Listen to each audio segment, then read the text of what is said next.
I'm grateful to Vanessa and the Bryant family for the opportunity to speak today. I'm grateful to be here to honor Gigi and celebrate the gift that Kobe gave us all. What he accomplished as a basketball player, as a businessman and a storyteller, and as a father. In the game of basketball, in life, as a parent, Kobe left nothing in the tank.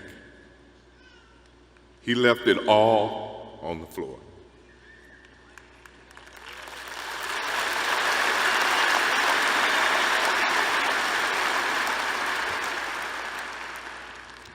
Maybe it surprised people that Kobe and I were very close friends, but we were very close friends.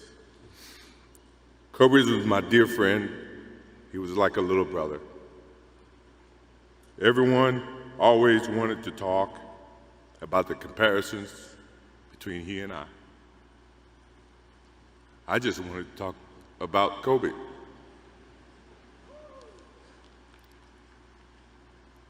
You know, all of us have brothers and sisters, little sisters who, for whatever reason, always tend to get in your stuff,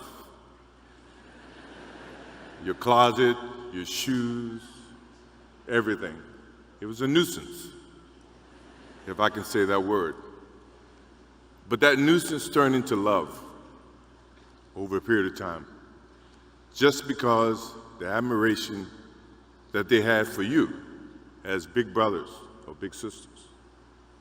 The questions, the wanting to know every little detail about life that they were about to embark on. He used to call me, text me, 11:30, 2:30, 3 o'clock in the morning, talking about post-up moves, footwork, and sometimes the triangle. At first, it was an aggravation.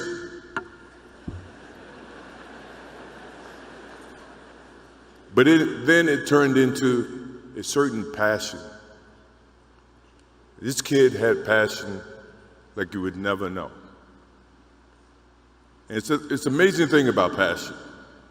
If you love something, if you have a strong passion for something, you would go to the extreme to try to understand or try to get it. Either ice cream, Cokes, hamburgers, whatever you have a love for. If you have to walk, you would go get it. If you have to beg someone, you would go get it. What Kobe Bryant was to me was the inspiration that someone truly cared about the way I played the game or the way that he wanted to play the game. He wanted to be the best basketball player that he could be. And as I got to know him, I wanted to be the best big brother that I could be.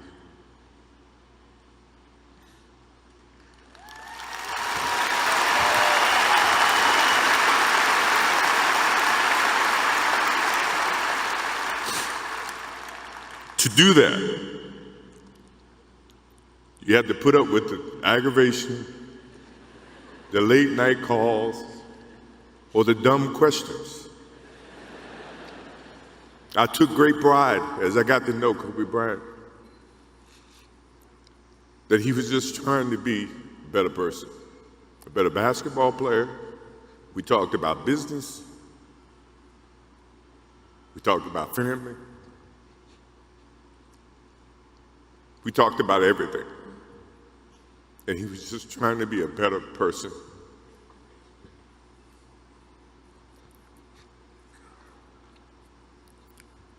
Now he's got me. I'll have to look at another crime meme for the next.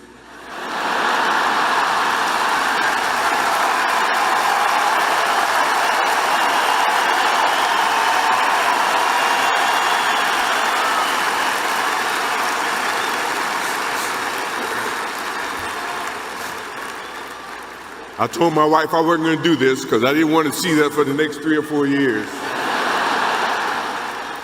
That is what Kobe Bryant does to me.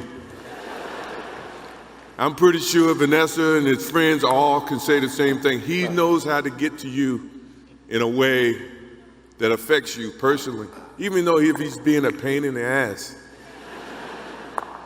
But you ever have a sense of love for him in the way that he can bring out the best in you. And he did that for me. I remember maybe a couple of months ago, he sends me a text. And he's saying, I'm trying to teach my daughter some moves.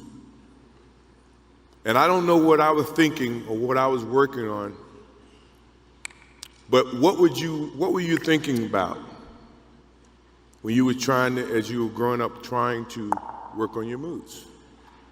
I said, what age? He says, 12.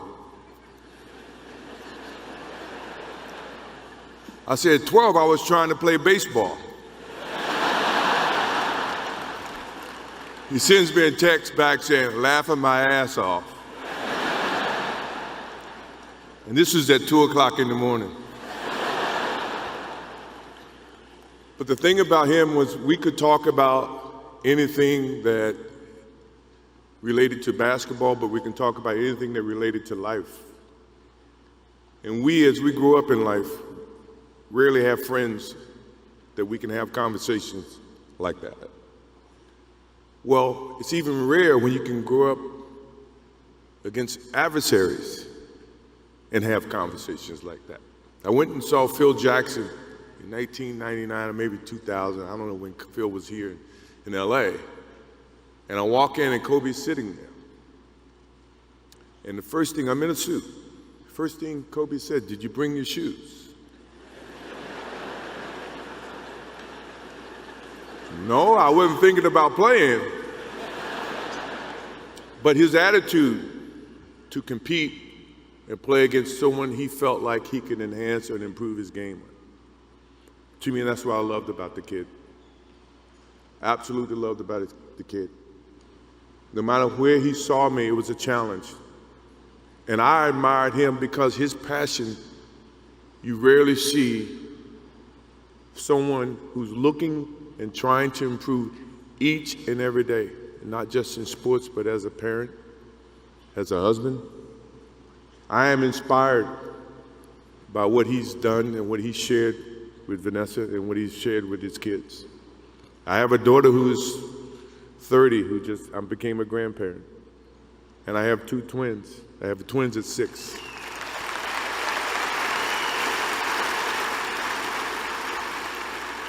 I can't wait to get home to become a girl dad and to hug them and to see the love and the smiles that they bring to us as parents.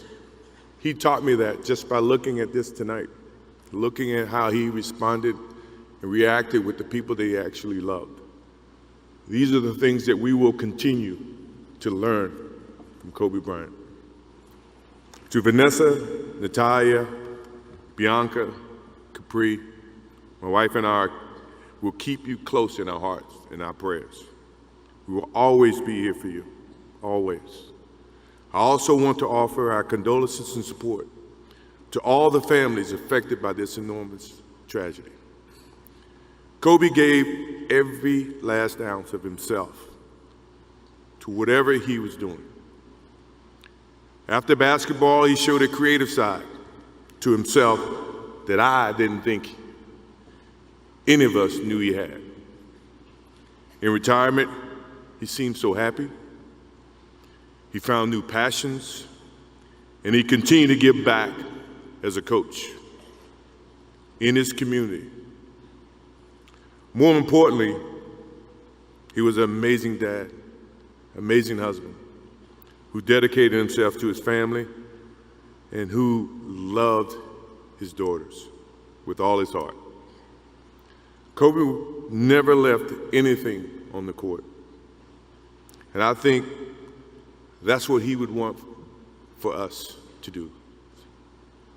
No one knows how much time we have. That's why We must live in the moment. We must enjoy the moment.